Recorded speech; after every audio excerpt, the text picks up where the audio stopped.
Hey guys, this is me Shane. I'm here to give you another Yashahime Half Demon Princess episode review and recap. Today's episode is Night of the New Moon and Black Haired Towa.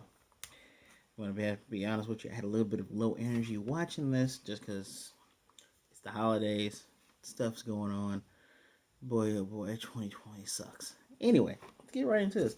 I'm going to be honest, couldn't even remember what happened last episode, even though I had enjoyed the visuals, but I do remember that there was a evil demon pond that was eating people, and there was trying to be a serpent demon inside of that, and they had some type of weird relationship, whether it be friendship, symbiotic, or romantic. It was still some type of relationship, and of course, it was defeated. And now we have this episode. Well, uh, on the night of a crescent moon, a demon named Nikosen had came and met up with Konton of the Four Perils, and I kind of just made the connection, perils and pearls. Boy, that's horrible. Anyway, met with Konton, who was able to see the image of the half demon princesses through flame, and said, you know, will you dance for me? I hate the way this guy talks. Just, I get what you're going for, but I hate it. Anyway, turns out Nikasen used to be a sage and, became a demon. And he says, well, since they're half demons, and it's kind of preposterous that, they have these pearls. Even Konton calls the fact that they are both demons and humans, calls that disgusting. Whatever, bro. Nikasen says, I'm suitable to get it. I will do a beautiful dance for you. And of course, Compton says, put on a good show. Well, very easy plot is easy. We're at the Demon Slayer's village. Kohaku tells Towa and Satsuna that the demon Nikasen has been, he's been seen around, and the villagers around the mountain are worried. So they send them off to deal with it. And Kirara goes with them this time. Love Kirara. I wish we had more episodes with her in it. And Kawaku says that Hisu will join them a little bit later. I got notes here, by the way. I got notes. So we'll join them a little bit later. And apparently, we go back to seeing Nikasen. He's drained all the nutrients from the plants and things around. And as they are flying above head, they kind of looking like, man, the soil looks weird. All the trees are oddly dead. And they spot a familiar face. Moroha is with the villagers, and she's looking at the soil, speaking internal monologue, is saying that it's not a demon poison that's doing this. It looks like something else. And when the villagers say it is the evil former half sage Nikasen, she said, "All right, cool. I can get a bounty out of this." Of course, Towa and Sasuna meet up. She's like, "Oh, looks like we're going after the same bounty again." Excuse me, allergies. And yeah, now they're all just gonna go and see if they can find this Nikasen person. She Morha, of course. That's why some Nikasen used to be a sage, but then he had wicked thoughts and soon became a demon. Don't know what wicked thoughts mean. Thoughts of revenge. It's like a Catholic priest thing when he was thinking of a woman or something. I don't know, but became wicked and turned into a demon. And the dude literally just looks like a demon. He looks like a giant golem from Lord of the Rings. So Google Gollum if you don't know Lord of the Rings. Anywho, uh, as they're making their way up, everyone they're saying everything kind of smells strange. Toa can't sense anything. She can't smell anything. Satsuna is able to hear her heartbeat. She's like, man, I know we're climbing up a mountain, but this shouldn't be a lot for her. What's going on with Toa? Well, Nicholson suddenly appears, and the girls are all trying to protect Toa because, well, Toa's energy doesn't come out. No one can sense demon energy coming from her at all. And, Nicholson goes on about them having the pearls, and, he's trying to get them, trying to take them from them because it's an atrocity, blah, blah, blah, blah, blah. He uses sage venom on them, and apparently it's too late when Satsuna tries to throw Toa a mask because Toa's like falling all over the place. Moroha tells her to, get her out of there, and they're going to settle up on. She's going to try to settle up and beat him. She's only using one arm because she's trying to guard her mouth from the sage venom, sage poison. The sword doesn't cut through. She retreats to try to meet up with the others. Sasuna is trying to look over Towa and gives her mask, ties it tight. Moroha asks if she has extra because she can't use her full weight behind her blade with one hand. Sasuna just flat out says, "No, just take mine. Do what you got to do." Well, Moroha meets back up with Nika-sen, who's just waiting. He's just standing there waiting, like where she is able to cut his head off. The body disappears and the head just floats in midair. From over top, we get Sasuna on top of Kirara. She says, "Look after Towa. I'm going to go ahead and take care of this jerk." Sasuna's flying after the head. Moroha goes to get Towa, slowly walking with her, trying to figure out, man, we don't know what's going on, what's going to happen to you, and what's going on with you. And they're about to cross this rickety bridge because she figures she can get her to the villagers. Well, they can heal her. Well, at the other end is Nika-sen's body, excuse me, and it's talking. And we get this funny moment, the one of the few moments that made me genuinely smile and laugh. When Moroha's like, "Wait, you can constantly regenerate your head? I can make so much money by constantly bringing your head in. Oh man, you should help me out." And he's like, "What the hell? What are you talking about? Why are you saying weird stuff?" And she's like, "Don't be stingy. You can make as many heads as you want." And while she's doing all this, Towa's hair is turning black. And she's, Moroha's like, "What did you do to her?"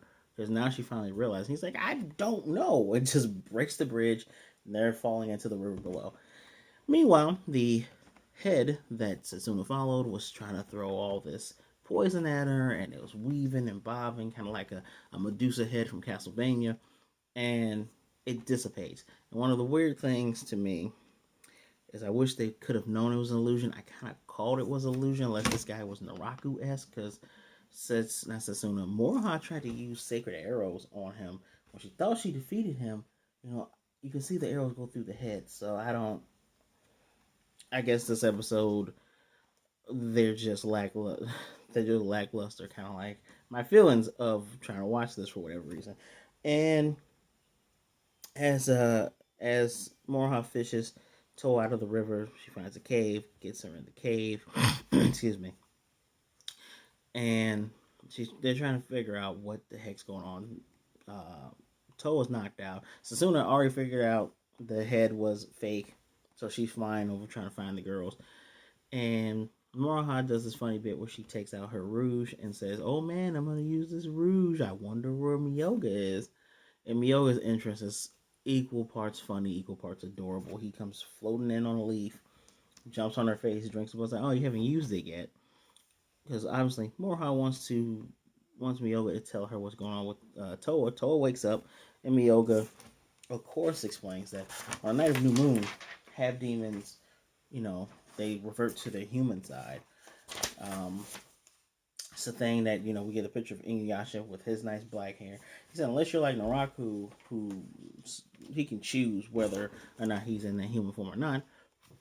Typically, half demons that go through this period. That's why a lot of them try to stay low and not encounter anyone. And Towa says, "Well, this didn't happen to me in the other world." And Moroha said, "Well, possibly it's because you're originally from here. Maybe that's why." Well, here's the thing. How come I don't change? And Miyoga says, "Well, you're a quarter demon, so maybe it works differently." I mean, there's certain precedents. Precedents can always be made, but no clue what's going on. So, and there we go. But then we get Towa starting to overly worry about Sasuna, saying, "Oh man, if I'm affected by this, that means Sasuna's worried about this because we have the same blood. I gotta go help her. Oh man, oh geez." Moroha has to pull a Vegeta and knock her out by hitting her in the stomach. And she's saying, "Miyoga, you're the escape artist. I know you have a way of leaving here and escaping unscathed." Meanwhile, while Sasuna's flying in the air, Kirara, Hisu uses the boomerang, the giant demon killing boomerang, to get her attention. The demon slayers are there. They're they're preparing a counterattack against Nika-sen. Hisu and Sasuna do a flyby to see if they can find the girls one more time. Miyoga, he dips his body inside a canister of ink and rolls down a tag, and the letters magically appears. And a little cute song he says, roll, roll, and words appear. Uh, has Moroha set up these tags on other ends of the cave opening, infuse her power into it, and make a barrier. With this barrier, not even Sasuna can smell either of them. And Miyoga says, well, even though Nika-sen used to be a sage and technically is a sage, anyone whose heart is dipped in evil cannot pass through this. So we should be fine. Huh. That makes you wonder then, is Satsuna's heart dipped in evil? I don't know. Just putting it up there in the air. So Sasuna and Hisu get back with the demon hunters, kill Hakus, saying, we're preparing. They're basically preparing to launch these fire and smoke bombs to burn down the side of the mountain because all the poison's there. They can't really do anything with this sage poison there. But he's saying he's kind of worried about Towa and Moroha. Sasuna says, do it, and if they get into trouble, I'll come and help them.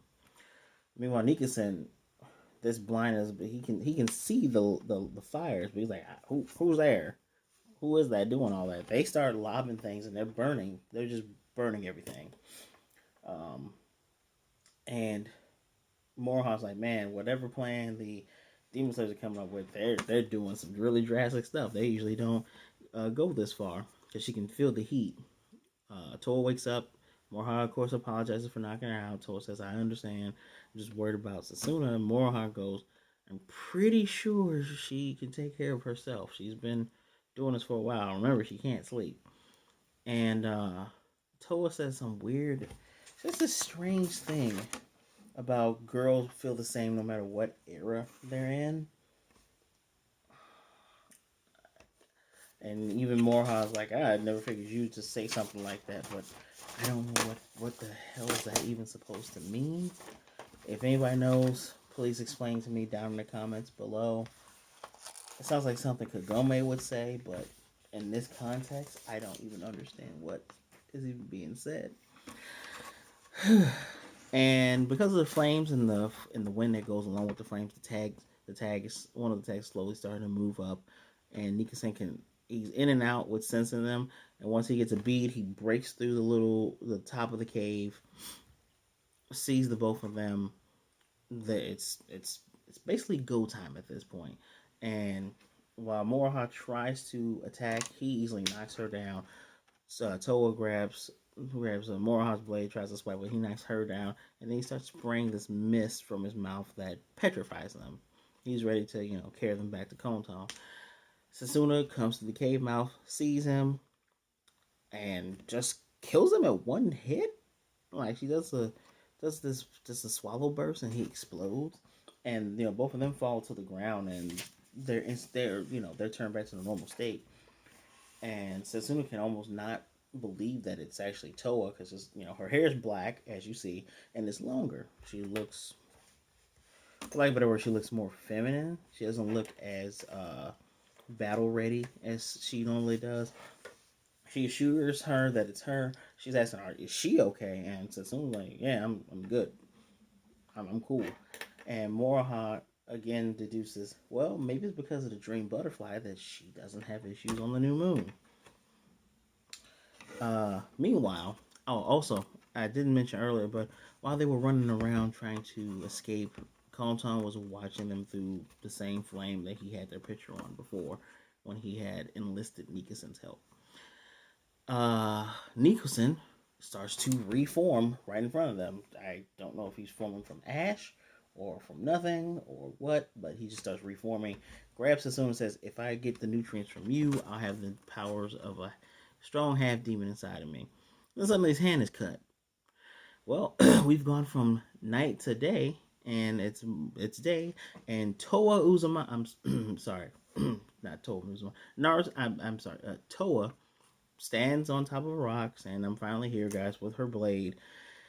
Use a pearl-infused blast that completely obliterates Nika-sen. This time, he's completely obliterated. We had a scene of all, the girls with Kohaku and Hisu. Welcome back to the Demon Slayer village. We had a funny moment where Moroha's like, man, if I could have just kept bringing in his heads, I could have got more money. everyone's like, obviously, Jubei wouldn't have fell for that. And we'll get funny, haha, Moroha, like, oh man. And Konton is just watching them through this flame, which, if he wrote this down, if he can just spy on it, because he's like, oh, new moon, okay, that's what half demons have. If you could just do that, how come you haven't just been spying on them the whole time? I'm slightly confused. It feels like a bit of Deus Ex. Whatever, episode's over. Next episode, we're gonna get a demon that likes to kill and eat monks. And I got a lot of flashes of Moroku with long hair training. We get to see Sango. So, oh my god, please let them show up. I really hope Hisu doesn't have issues with his dad. I don't. I don't want / need that. Just let them be a decent family. It's kind of a shame because I know they are trying their best to localize this in America with voice actors. I don't plan on watching the dubbed version of this. I already started with subs, so I'm sticking to it.